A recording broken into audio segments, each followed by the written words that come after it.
Ce qui pourrait avoir l'air des intégrales les plus dures à faire sont certainement les fonctions rationnelles trigonométriques.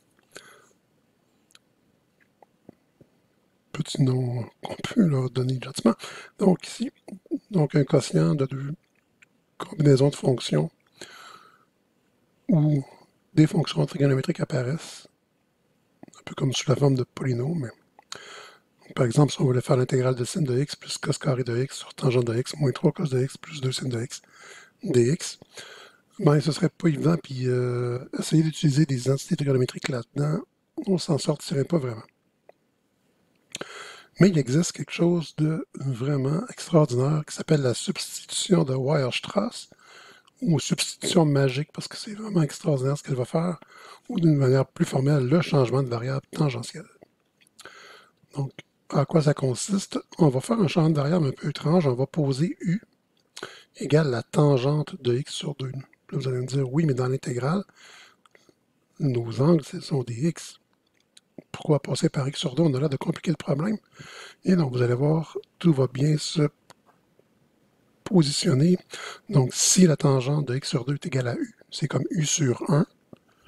Puisque la tangente, c'est côté opposé sur côté adjacent, ça veut dire que le côté opposé à mon angle x sur 2, c'est u. Le côté adjacent, c'est 1. Par Pythagore, j'ai la racine de 1 plus u carré pour l'hypoténuse. Évidemment, puisque toutes les fonctions trigonométriques peuvent se ramener à sinus de x et cosinus de x, d'un angle en fait.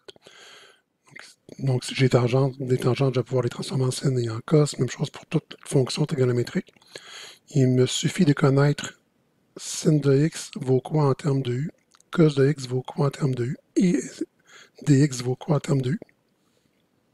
Et grâce à ça, je vais pouvoir transformer mon intégrale qui contient des fonctions trigonométriques en une intégrale purement algébrique que je vais pouvoir résoudre par les techniques vues précédemment. Donc ici, si je veux savoir à quoi est égal sinus de x,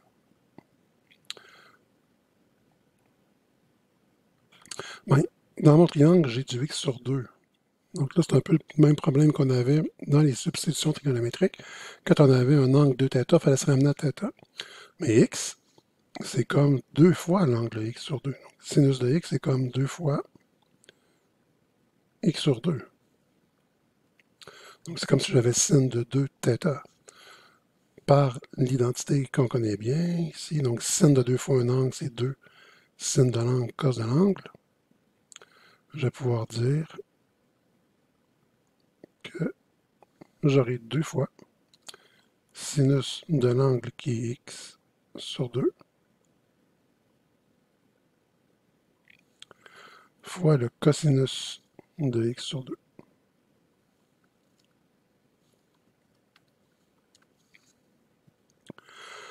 Mais sinus de x sur 2 et cosinus de x sur 2, je peux venir trouver leur équivalent en u avec mon triangle rectangle qui est ici.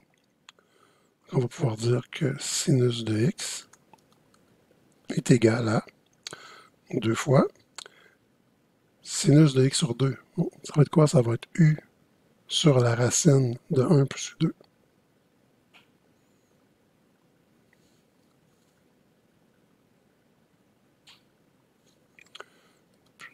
Plus 2 fois le cosinus de x sur 2. Côté adjacent sur hypoténuse, donc fois 1 sur la racine de 1 plus 2. Et si on fait le produit, on va obtenir 2 sur 1 plus 2. Parce que racine de 1 plus 2 fois racine de 1 plus 2, on va avoir racine de 1 plus 2 au carré, donc 1 plus 2. Ça veut dire que dans l'intégrale, par exemple ici, les sinus de x que je vais voir, puis celui que j'aurai en transformant tangente, je vais les remplacer par des 2 sur 1 plus 2. On va faire le même petit truc avec cosinus de x. Un truc même pensé qui est ici, donc on va dire que cosinus de x, en fait, c'est cosinus de 2 fois l'angle x sur 2. Et on va utiliser une identité trigonométrique. Encore une fois, bien connue. Donc, le cosinus du double d'un angle, c'est cos carré de l'angle moins sin carré de l'angle.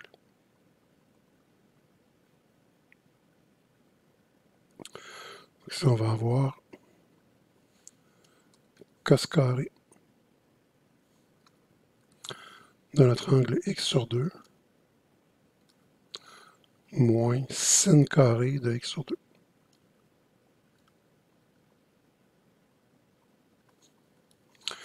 Et je peux encore une fois utiliser mon triangle rectangle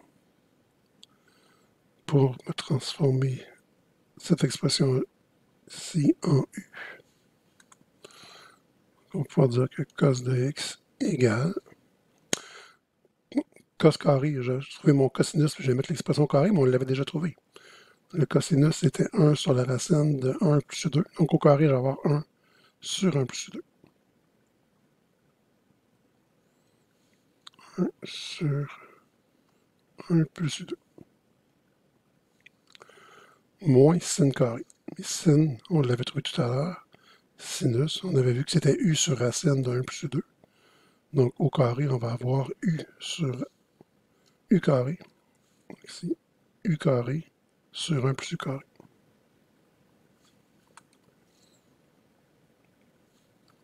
Puisqu'on a le même dénominateur, on peut le regrouper. On va donc avoir 1 moins u carré sur 1 plus u carré. Donc, encore une fois ici, quand je vais avoir des cosinus, je vais les remplacer par 1 moins u carré sur 1 plus u carré. Puis ici, on remarque qu'on a le même dénominateur que pour le sinus, ce qui peut être pratique, quand on va simplifier nos calculs. Et comme dans toute intégrale, il faut aussi transformer le dx quand on fait un changement de variable. Donc, ici, on s'était dit que u, c'était tangente de x sur 2. C'est ce qu'on avait posé à la base de la théorie. Donc, notre changement de variable, on avait dit que u serait égal à tangente de x sur 2. Ici, si on isole x, ben, x sur 2 va être arctangente de u. Donc, x va être 2 fois arctangente de u. Ce qui veut dire que dx va être égal à 2 fois la dérivée d'arctangente de u. Donc, 2 fois 1 sur... Donc, la dérivée d'arctangente de u étant 1 sur 1 plus 2. La dérivée de 2 arctangente de u sera 2 sur 1 plus 2.